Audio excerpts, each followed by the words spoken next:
कमळी मालिकेच्या येणाऱ्या भागामध्ये धमाकेदार असा ट्विस्ट येणार आहे। तर प्रेक्षकांनो, पुन्हा एकदा कामिनी तोंडावरती पडलेली असते।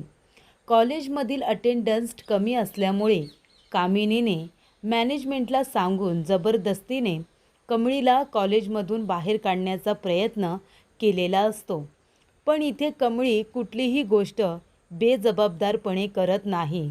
आतापर्यंत तिने हे सिद्ध केलेलं आहे की कमळी किती मोठी शिस्तबद्ध आहे।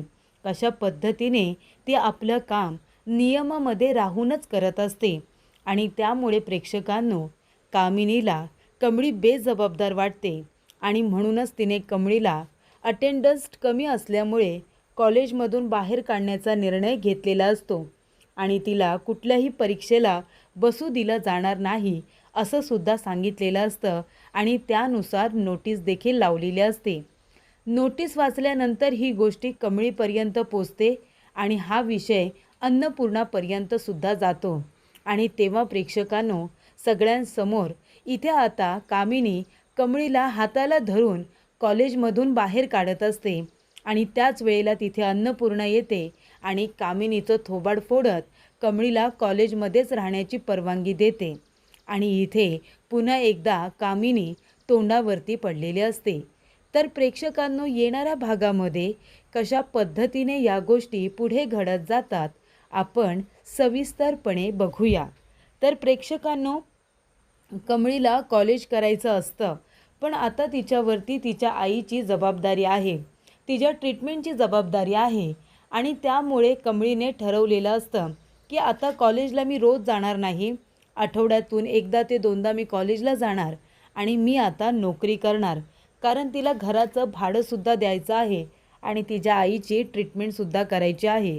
त्यामुळे शिक्षण आणि पैसा या दोन्ही गोष्टी तिच्यासाठी तेवढ्याच महत्त्वाच्या असतात आणि म्हणून तिने हा घेतलेला निर्णय असतो। तेव्हा ती कॉलेजला जाणं कमी करते आणि महत्त्वाची गोष्ट म्हणजे ती नोकरीला पहिलं प्राधान्य देते। एका शाळेमध्ये ती कबड्डी कोच म्हणून नोकरी निवडते। त्याच्यामधून आलेल्या पैशांमध्येच तिने घर घेतलेलं असतं, आईची ट्रीटमेंट सुरू केलेली असते। कमळीने निंगीला सांगितलेलं असतं, तू रोज कॉलेजला जायचं, सगळ्या नोट्स व्यवस्थित लिहून घ्यायच्या, तू पण अभ्यास करायचा आणि मी पण अभ्यास करणार। आणि त्या पद्धतीने कमळी सकाळी कॉलेजला जात असताना घरातली कामं आवरत असते, आईचा स्वयंपाक, त्याचबरोबर दुपारी शाळेमध्ये आजोबांना तेल लावायला आणि रात्री घरी येऊन जागून ती अभ्यास करत असते। तिचं हे दिवसभराचं काम अगदी व्यवस्थित सुरू असतं। पण कमळीच्या आयुष्यातली संकटं काही संपत नसतात। एका बाजूला विजेता क्लासेसचे रितेश सरपोतदार, तर दुसऱ्या बाजूला कामिनी, हे असं आता प्रकरण सुरू आहे। कुणीही तिला काही शांतपणे जगू देत नाही। एका पाठोपाठ एक तिच्या पाठी ही संकटं सुरूच आहेत आणि त्यानंतर इथे आता या सगळ्या संकटांना दोन हात करून ती पुढे येण्याचा प्रयत्न करते। तर कामिनी आणि अनिका या दोघीजणी तिला काही शांतपणे जगू देत नाहीच आणि त्यामुळे प्रेक्षकांनो, या गोष्टींना सुद्धा ती आता टॅकल करण्याचा प्रयत्न करत असते। आणि दुसऱ्या बाजूला ऋषीच्या रूपामध्ये तिच्या आयुष्यामध्ये एक छोटंसं आनंदाचा क्षण आलेला आहे, तो म्हणजे प्रेमाचा। पण त्याच्यामध्ये सुद्धा त्या बिचारीला आता ते सुद्धा आनंदाने करू देत नाही। तर अनिका सातत्याने तिच्यावरती नजर ठेवून असते आणि ती गोष्ट ती नयनताराला सांगण्याचा प्रयत्न करत असते। चारू बाजूने कमळीची कोंडी काढण्याचा प्रयत्न हा करण्यात आलेला आहे, पण तरीसुद्धा ती इथे आता नियमात राहून सगळ्या गोष्टी करते, पण ते कामिनीला बघवत नाही आहे। जेव्हा इथे अनिका कमळी आणि ऋषीला एकत्र बघते, ऋषीने एका मुलीला आता फूल घेतलेलं असतं, त्या बदल्यात पुस्तक पण दिलेले असतात आणि पैसे पण दिलेले असतात। कारण पुस्तक दिलेलं असतं वाचनासाठी, कारण वाचन दिन आणि त्याचबरोबर पुस्तकाचा जो दिवस असतो त्या दिवशी मुलांनी पुस्तकं वाचली पाहिजे। पुस्तकं वाचाल तर आयुष्यामध्ये काहीतरी करू शकाल, पुस्तकांमुळे माणूस घडतो, त्यामुळे आपण पुस्तकांशी मैत्री केली पाहिजे, या पद्धतीचं महत्त्व कमळी मुलांना समजावून देणार असते। आणि त्यावेळेला कमळी आणि ऋषी दोघेजण सोबत एकमेकांच्या गेलेले असतात आणि तेव्हाच गाडीमध्ये त्याने तिच्यासाठी फूल घेतलेलं असतं. ते फूल स्वतःच्या हाताने तिच्या केसात माळलेलं असतं. तेव्हा अनिका त्यांना बघते. त्यांचा फोटो काढून तो नयनताराला दाखवायला सुद्धा येते आणि नयनताराचे कान भरते की बघा, ऋषी ऑफिसला गेले असं तुम्ही म्हणता, पण तो कमळीला भेटायला जातो आणि आता तर बघा स्वतःच्या हाताने फूल तो तिच्या केसांमध्ये माळतोय सुद्धा. आणि तो फोटो बघितल्यानंतर नयनतारा प्रचंड चिडलेली असते. आणि प्रेक्षकांनो, एका बाजूला कमळी आता शाळेमध्ये गेलेली असते आणि मुलं खूपच आगाऊपणा करत असतात. त्यांना आता त्यांच्या भाषेत उत्तर दिलं पाहिजे. त्या पद्धतीने कमळी आता तयारी सुरू करते. प्रेमाने समजावून झालं, आता त्यांच्या भाषेत समजावून सांगायचं म्हणून कमळी एकेकाला चांगलं पाडते, चांगलं मातीमध्ये लोळवते. आणि त्यामुळे प्रेक्षकांनो, इथे आता मुलं वठणीवरती आणण्याचं काम पुन्हा एकदा कमळीने केलेलं असतं. सगळ्यांचे पाय खेचलेले असतात, सगळ्यांना तोंडावरती पाडलेलं असतं आणि त्यामुळे इथे आता कमळी हिचा बदलासुद्धा पूर्ण झालेला असतो. सर्व मुलांनी कमळीला घेरून तिला ज्या पद्धतीने तोंडावरती पाडलेलं असतं त्या पद्धतीने कमळीने सुद्धा आपला बदला पूर्ण केलेला असतो. एका बाजूला मुलांना सुधारवण्यासाठी ते जीवांच्या अतांताने प्रयत्न करत असते, तर इथे अनिका जाऊन आता कमळीला त्या ठिकाणी नयनताराच्या समोर खाली पाडण्याचा प्रयत्न करत असते. नयनतारा ही आता साहेबाला फोन करून विचारते की ऋषी कुठे आहे, पण तोपर्यंत ऋषी कमळीला शाळेमध्ये सोडून तो आता घरी न जाता ऑफिसला गेलेला असतो. त्यामुळे ऑफिसमध्ये ऋषी आता नाही आहे हे बोलायच्या आधी ऋषी तिथे पोचलेला असतो. तेव्हा नयनताराला एक खात्री होते की ऋषी आता ऑफिसमध्ये पोचलेला आहे. त्यामुळे ती थोड्या वेळापुरतं का होईना पण शांत होते. पण ही गोष्ट आता मनामध्ये आलेली असते ती अनिकाच्या. अनिका म्हणते की ही कमळी तर छिपकिली आहे, ही काय माझ्या ऋषीची साथ सोडायला तयार नाही आहे. मलाच आता काहीतरी केलं पाहिजे. कमळीला आता ह्या कॉलेजमधूनच बाहेर काढलं पाहिजे. म्हणजे कॉलेजमधून बाहेर काढलं की ती लगेचच जाईल कुठे, तिच्या गावी. गावछाप कमळी गावाला निघून जाईल.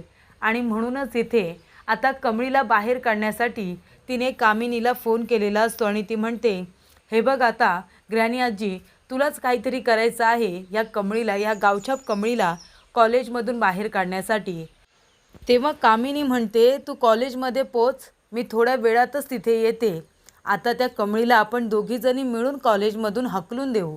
आणि त्यामुळे त्या दोघीजणी कॉलेजमध्ये पोचलेल्या असतात. आणि तिथे गेल्यानंतर कामिनी आता मॅनेजमेंटची मीटिंग बोलावते आणि कमळीची हजेरी किती आहे ती बघितली जाते. तेव्हा 35% सुद्धा तिची कमी हजेरी असते. त्यामुळे इथे कामिनी म्हणते की ही मुलगी जर कॉलेजमध्ये नीतीनेमाने येत नाही आहे, एकतर कॉलेजकडून तिला शिक्षण आता फ्री झालेलं आहे, पण ती त्याचा गैरफायदा घेते असं मला वाटतं. हिला जर शिक्षणाची आवड आता उरली नसेल, ती जर इथे नियम मोडत असेल, तिच्या नियम मोडल्याने जर बाकीची मुलं नियम मोडायला लागले तर काय करणार आहोत आपण? कसं आपलं कॉलेज चालणार आहे? कॉलेजने तिला एकतर फेवर केले, पहिला नंबर आला म्हणून तिला आता फ्री शिक्षण झालेलं आहे. दुसरी मुलं त्यांचा पहिला नंबर आला नाही म्हणून ते लोक फी भरतायत ना. पण म्हणून तिने जर असा गैरफायदा घेतला तर बाकीचे विद्यार्थी तिच्याकडून काय अनुकरण करणार आहेत की कमळीला तर कुणीच काही बोलत नाही, मग आपण सुद्धा दांड्या मारूया. मग कसं काय कॉलेजचं नाव येणार, कसं काय आपला कॉलेज मार्कांमध्ये पुढे जाणार आणि तो बोर्डमध्ये पहिला येणार, सांगा बरं तुम्ही. तेव्हा मला असं वाटतं की तुम्ही कमळीला या कॉलेजमधून एकतर काढा, तिच्या नावाची नोटीस लावा की 35% कमी हजेरी असल्यामुळे आपण कमळी मोहितेला कॉलेजमधून काढतोय, तिला आपण परीक्षेला बसू देणार नाही अशी नोटीस काढा. म्हणजे त्या कमळीला जर आपण शिक्षा केली तरच बाकीची मुलं सिरियसली कॉलेजमध्ये येतील असं आता कामिनी म्हणत असते. आणि तेव्हा प्रेक्षकांनो, मॅनेजमेंटची इच्छा नसते. कामिनी मॅनेजमेंटला काहीसुद्धा बोलू देत नाही. सगळेजण बोलतात पण मॅडम असं नाही करू शकत. ती म्हणते का नाही करू शकत, मी सांगते ना तेच करायचं, मी जे बोलते तसंच होईल, नोकऱ्या टिकवायच्या आहेत ना. म्हणजे तिने कुणाचं काही ऐकून घेतलेलं नसतं. आणि मग तिथे कमळी येते कॉलेजमध्ये, कारण नोटीस वाचल्यानंतर निंगी तिला फोन करून सांगते की कमळे, अगं इथं लई मोठा प्रॉब्लेम झाला आहे आणि तुला आता कॉलेजमधून काढलं जाणार आहे असं सुद्धा सांगितलं जातं. कमळी धावत पळत कॉलेजमध्ये येते. तेव्हा इथे कामिनी म्हणत असतं, काय गं कमळे, तुझी 35% हजेरी नाही आहे, मग तू कॉलेजमध्ये तू येतच नाही, तुला इंटरेस्टच नाही राहिला आहे, तर का म्हणून तू इथे आलीस? का म्हणून कॉलेज करतेस? बाकीच्या मुलांनी तुझ्याकडून हे शिकायचं का की कॉलेजमध्ये कधी या कधीही जा? चालणार नाही, म्हणून तुला कॉलेजमधून आम्ही काढून टाकतो, रेस्टिगेट करतोय तुला. तेव्हा प्रेक्षकांनो, इथे आता कमळी म्हणते, पण का, कशासाठी? ती म्हणते, एकदा सांगितलं ना काढलं म्हणून, म्हणजे काढलं. अन्नपूर्णा म्हणते, का पण? नक्की कारण काय आहे तिला कॉलेजमधून काढण्याचं? अन्नपूर्णा आल्यानंतर सगळे घाबरतात. तेव्हा इथे कामिनी म्हणते, वहिनी तुला नाही माहिती, अगं कॉलेजचा नियम आहे, आपल्याला 70% जास्त हजेरी हवी असते ना, त्यानेच तर मुलं शिस्तबद्ध होतात. पण या मुलीची हजेरी यावर्षी 35%पेक्षाही कमी आहे. अगं हिला आता फुकटमध्ये शिक्षण मिळतंय, कॉलेजकडून तिला शिक्षण मिळते. ती म्हणते, उपकार नाही करत आहोत आपण, ती युनिव्हर्सिटीमध्ये पहिली आली म्हणून तिचं फ्रीमध्ये शिक्षण सुरू आहे. तिच्यामुळे पहिल्यांदा आपल्या कॉलेजचं नाव खूप मोठं झालं आहे आणि त्यामुळे तिच्यावरती उपकार केल्यासारखं बोलायचं नाही. तिने हे सगळं तिच्या मेहनतीने, जिद्दीने मिळवलं आहे. तिने वर्षभर जे कष्ट केलेत ना अभ्यासाच्या मागे, त्यामुळे आपण तिला फ्रीमध्ये देतो आहे. बाकी तिच्यावरती आपण कुठलेही उपकार केलेले नाही आहेत, ही गोष्ट तू लक्षात ठेव. आणि तेव्हा इथे कामिनी म्हणते, पण आता हजेरीचं काय? अगं ती जर पूर्णपणे दिवस भरत नाही आहे, मग इथून जायला हवं ना, चल निघ निघ इथून. आणि तिला धक्का मारून बाहेर काढत असताना अन्नपूर्णा तिच्या जोरदार थोबाडीत देते आणि म्हणते, कुठला तरी निर्णय घेण्याच्या आधी जरा त्या गोष्टीची शहानिशा करत जा कामिनी. अगं कधी सुधारशील? कमळीसारखी मुलगी बेजबाबदार वागेल असं कसं वाटलं तुला? तू जरा तिचा फॉर्म बघितलंस का? तिने ॲडमिशन करतानाच त्याच्यावरती तिने काय लिहिलं आहे बघ. अगं एक्स्टर्नल लिहिलं आहे तिने. ती मुलगी आता बाहेरून कॉलेज करणार आहे. ती कॉलेजला फक्त येणार, तिला आठवड्यातून 2 दिवस तरी यायला मिळालं तरी चालेल. आणि तिने लिहून काय ठेवलं आहे, ती बाहेरून परीक्षा देणार आहे. कळलं तुला? म्हणजे ती मुलगी जी मॅनेजमेंटला आधीच तिने लेटर लिहून दिलं आहे आणि तू त्या मुलीला म्हणतेस की कॉलेजमधून जा म्हणून. अगं मॅनेजमेंटशी पूर्णपणे बोललीस का? तू तिचा फॉर्म बघितलास का? ती बाहेरून परीक्षा देणार आहे, बाहेरून. तिने तसं आधीच लिहून दिलेलं आहे. त्यामुळे तू तिला अजिबात कॉलेजमधून काढू शकणार नाही आहेस. ती बाहेरून परीक्षा देणार आहे. तिची इच्छा असेल तेव्हा ती येणार आणि ती अभ्याससुद्धा करणार. पण म्हणून तू तिला काढू शकणार नाही आहेस, हा अधिकार तुला नाही आहे, असं अन्नपूर्णाने सगळ्यांदेखत सांगितलेलं असतं. तर अशा रीतीने अन्नपूर्णा आल्या आल्या लेटर दाखवत तिने कामिनीला तोंडावरतीच पाडलेलं असतं. अगं तू बघ, कमळीने स्वतः सांगितलं आहे की ती बाहेरून एक्झाम देणार आहे म्हणून, पण त्या अभ्यासामध्ये कुठलीही हयगय करणार नाही आणि त्यामुळेच इथे तिला मॅनेजमेंटने परमिशन दिले. ती बाहेर जॉब करते आणि त्यानंतर ती कॉलेजसुद्धा करते.